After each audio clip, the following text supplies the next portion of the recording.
Welcome to Burlap Teachers. Enjoy the video. You begin by making the headset stable and updated. This reduces calibration errors. Put the Quest 3 on, center the display, and make sure battery is above 20%.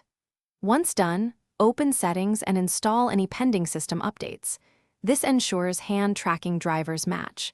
Then navigate to controllers and hands or experimental features and toggle hand tracking on. You're starting the tracking process now.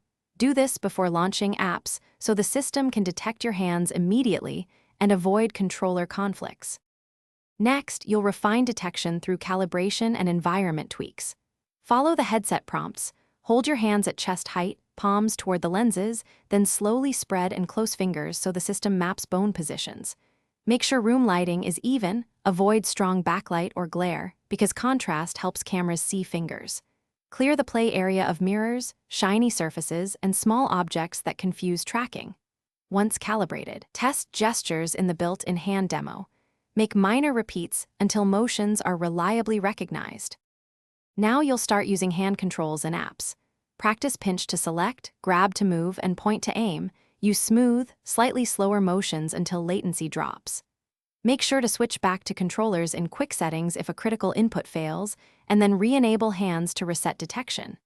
If tracking stutters, reboot the headset and repeat calibration. If problems persist despite good lighting and a clear space, suspect hardware or firmware, contact support. This final step gets you confident and prevents wasted time when things go wrong. Thanks for watching. Consider subscribing if this video helped you.